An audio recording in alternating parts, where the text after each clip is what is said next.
And we're back with another episode of Self to Society. My name is Dennis. You could call me DG. You could call me Dennis the Menace. I don't care what you call me, just don't call me late for dinner. I stole that joke.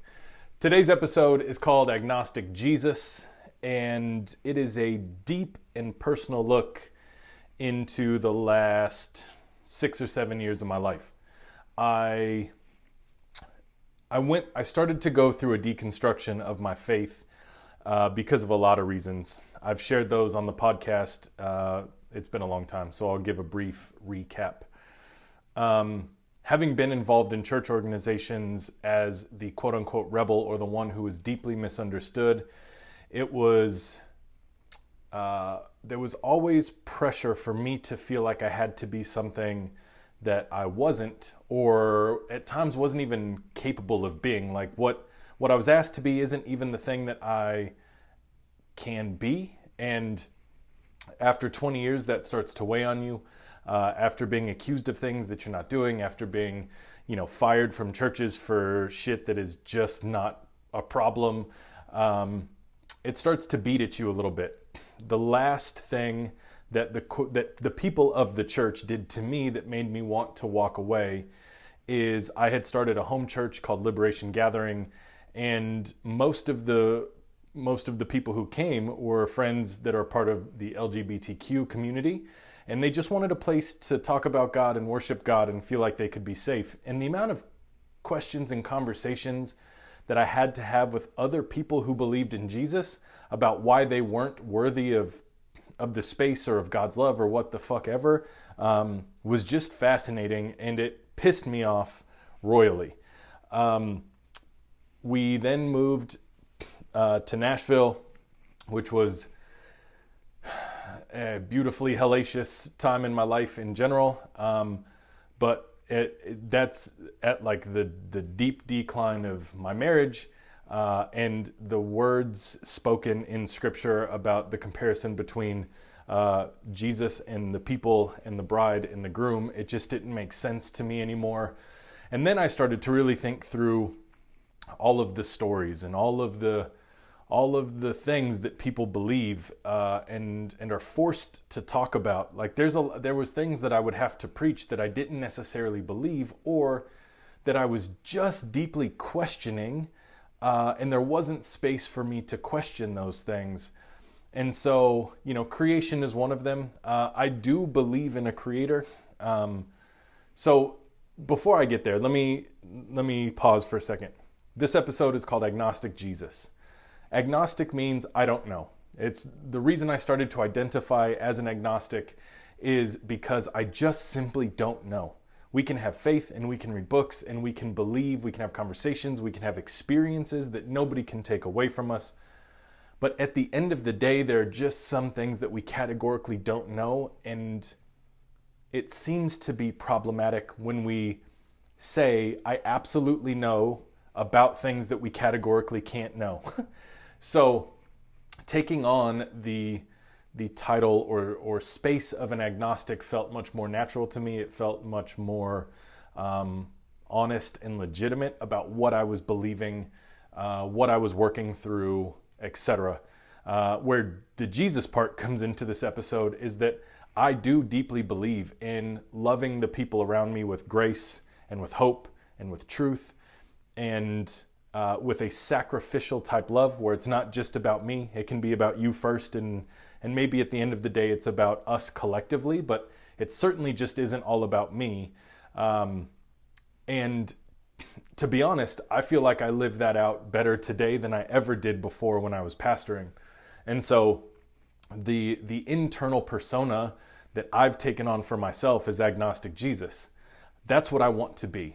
I strive deeply to love people well, to provide a sense of hope in the world, to sacrifice my life where I can, and to do all of that just with a very general sense of love from one human to other humans. There are parts of, and I can do that without being under the umbrella of being a quote-unquote Christian, which is translated to be like Christ. So what's fascinating is without the title of Christian and owning kind of the identity of agnostic, I feel more Jesus-like today than I ever did when I called myself a Christian.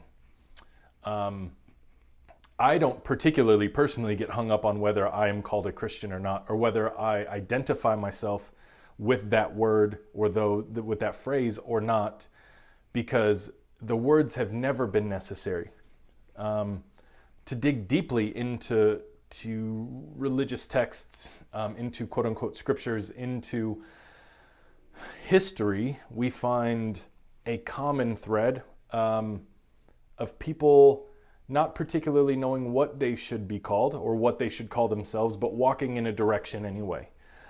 Most revolutionaries didn't know to call themselves the thing that they ended up being known for. People who became like Christ didn't particularly call themselves Christians, especially when Jesus was walking. That's a term that was developed much later. And so I'm not concerned with that title or the phrase. I am concerned with how we choose to live that out. And not growing up in church, both of my parents were addicts, broken home, certain levels of abuse. There was a lot for me to try to process. And when I chose to walk into Christianity as a late teen, I did so under the premise that Jesus would save me. I do believe deeply that Christianity, faith, belief in Jesus specifically did in fact save me from an enormous amount of pain and stupid shit that I would have done had I not stepped into that when I did. I don't know what lives after we die. No idea. So for me to sit and waste an enormous amount of my time wondering what happens when I die, I would much rather be concerned with what happens while I'm alive.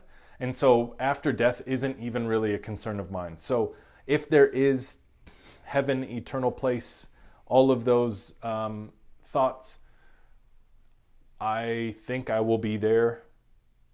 Not because I'm a good person, but because I had a faith, and that faith, parts of it still are very real and true. Some of it I've discarded. Some of it I'm still questioning and figuring out. But I am not concerned with Jesus saving my eternity. I am deeply concerned about the experience I had where Jesus did in real time save me from doing a lot of things that would have caused me even more pain and harm than I've caused myself or has been caused to me. So the premise here so far is this. Many of us have a religious experience. Many people that I know have a particularly Judeo-Christian religious experience, and many people I know have been deeply wounded by that experience. Most of that wounding comes from the reality that we put an enormous amount of pressure and weight on humans to be more than humans. That's dumb. We shouldn't do that. We should, however, walk hand in hand with each other as humans to try to learn and grow and understand how to love each other better. It is challenging to not have expectations on people that are supposed to quote unquote lead us, especially when we see deep insecurities and deficiencies within ourselves. It makes us want to believe that somebody is better. That's why we have so many superhero stories. That's why there are so many savior stories, is because we want to believe that there is something better than us, because we don't naturally choose to love ourselves the way that we should. Now, I'm gonna take a hard right tangent. I don't actually care what people call the source. You could call it universe, you could call it God, you could call it Allah, you could call it rocks. It doesn't matter to me what you call it. I do believe we have enough science and data to prove that molecularly we are all very similar. And we are very similar to the sun. And we are very similar to the things that walk and breathe around us. We are just a few microbiological pieces off from being other things other than humans. That's fascinating to me. But because of that reality, um, I believe that we are all tied together in a way that we should give we should give ourselves more credit. What I'm not saying is that what I believe is that the human is the source of the things that we create. The human is the source of getting up and going to work, loving people well, making terrible decisions, making great decisions. We are the source of what we do with our life. Even if you believe in a God specifically that blesses or provides grace or gifts or something, the human still is the source of activating those gifts. Here's what I mean. If you have any toy that has power, you still have to turn, like a race car, right? If you have a little remote control car, you still have to put the batteries in it or charge the batteries, and then you have to turn it on, and then you have to use it. It just existing, if you received that car as a gift, that gift doesn't do any good unless you put it to work. So when I say I believe that humans are the source of what happens in their life, I deeply believe that, and I don't think that we should pawn the good or the bad off on God. I don't believe that that's fair. I don't think that it's fair to say, this really shitty thing happened, fuck God. And I don't also believe that we should say, this really amazing thing happened, thank God. Caveat. There are deeply curious spiritual experiences that we have that make no fucking sense. What we do with those, I don't know. So maybe those are the things that we can say, I don't understand, maybe this is a God thing, good or bad. But when my mother died, I didn't blame it on God. When my father died, I didn't blame it on God. Both of my parents had addiction problems and chose to treat their bodies more hard than they should have. So them passing was not God cursing them. It was not God cursing me. Their bodies stopped working, right? So many people, when there's a death, they blame God or they get angry that God didn't come in and like magically save the day. I feel like I'm getting out of my own way, or in my own way a little bit with this conversation going down a rabbit hole. I believe deeply with all of the things that I've observed in the world that humans are the source. I'm not saying that we are the deity. I'm saying we are the source of the things that happen in our lives. So when we see phrases or texts or scriptures about loving God and being loved by God, I believe wholeheartedly that is the same action and mechanism that we need to have within our own source system. In the same way that a Christian could say, I love God so much, or somebody who believes spiritually in different terms could say, I love the universe so much, or I love these trees, or I love animals, or whatever it is that we choose to love is something greater than humanity. We can do that with ourselves also. We can say, the human thing I love the human thing. I love me. I am in love with me.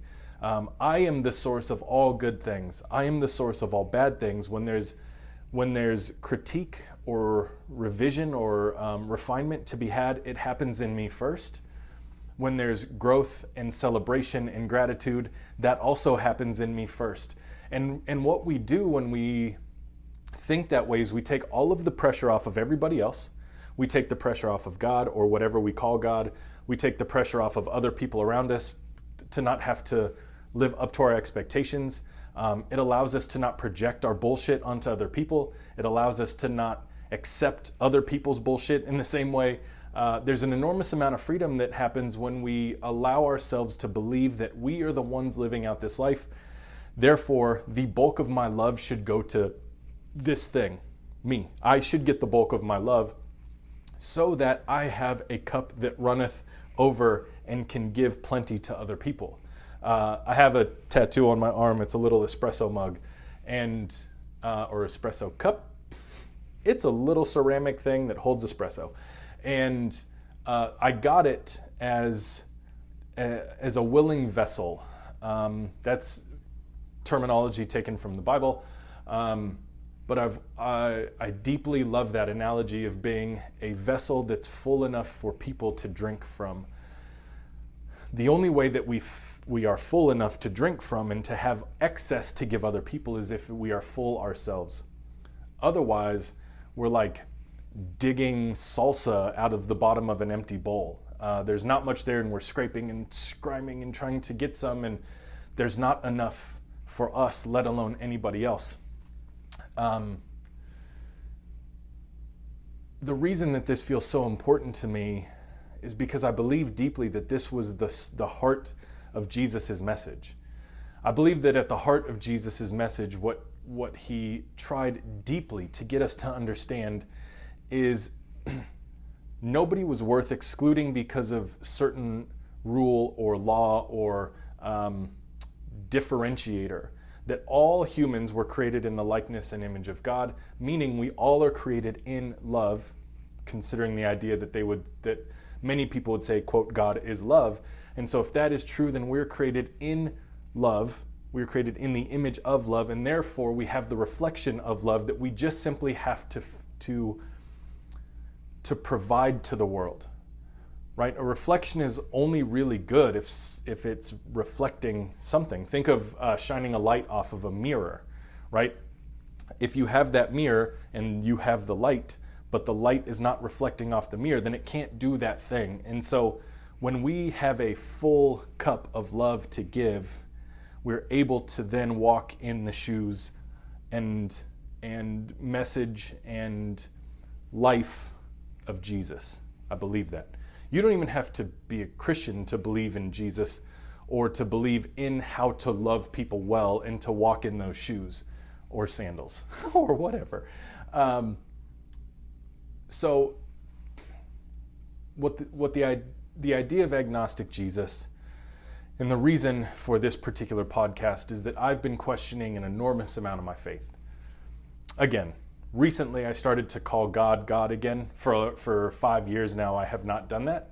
I have called God universe. Source is a word I use a lot.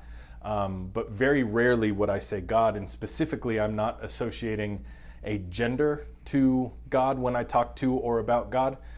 God is no longer the quote father. In my brain, it just is so much larger than the concept of God. For me right now is so much larger and more beautiful than associating it to gender or role like God or or like he or father. I do believe that the source God has all of the quote unquote energies associated with it. So there are times that I need motherly love or advice from the universe, and I ask God to show up in feminine form. There are times that I need very masculine word or inspiration or whatever, and I ask God to show up in masculine form. That I do practice things and dialogue with the supernatural that way. I have never stopped praying in tongues, which is fucking weird. Even when I walked away from Christianity, I spent the first 6 months of my deconstruction not saying a word to quote unquote God in English. I would only pray in tongues, so that if the God thing was real, it would still hear and feel and be able to communicate back with me. That hypothesis I proved true. You don't need to speak in English for God to be present with you. And many times I think we fuck things up by trying to communicate to God in words or in English, because we're trying to articulate things that can sometimes be a manipulative manner or whatever, as opposed to just bringing grunts and groans and emotion and energy from our soul and communicating with the source that way. Many people I know have questioned and struggled through their faith over the last 5 to 10 years. I think that that's a good struggle. I think every human should go through that struggle. I deeply believe that there is a creator. We have a source light, that source light being love that lives inside of all of us. I'm not particularly associated to the Bible in the same way that I was. Like I said, I would prefer to pursue my life as agnostic Jesus, and that came from me just asking enough questions that don't have a real answer. They have a faith-based answer, but they don't have a real answer. And so if you are in that space and you've been considering putting your toe back in the water of faith in one way or another, I would encourage you to just dive into that pool. It's a bit scary. For me, this has been a really hard internal thing for me, and one that I don't really want to talk about publicly, but it's so relevant to my brain and my soul that in light of this podcast being called Self to Society, it feels honorable to bring myself to society even in the moments that I'd rather not. So if you're in that space and you need an ear, you need somebody to talk to, reach out to somebody that you know. If you don't know who that person is, you're welcome to reach out to me. I have loved my spiritual journey. I have loved my journey of faith. I'm not scared or afraid one bit of, my quote unquote salvation or what would happen if I die. It's not my concern. My concern is that I wake up and I love myself and other people very, very well. And I would encourage you to make that your pursuit as well.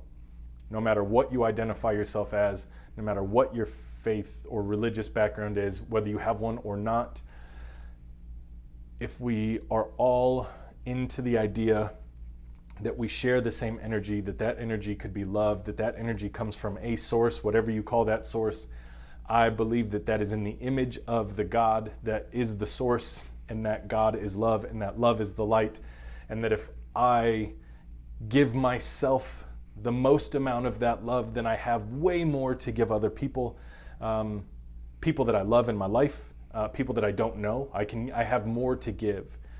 So that's my encouragement as we walk through life together. I appreciate you listening as always, and showing up and being here, and being patient and willing to hear the exercise of somebody's journey who is constantly asking himself a lot of questions. So I appreciate you being here with all of the love that I have in my heart to give today. Thank you. And I will do this again very soon. See you.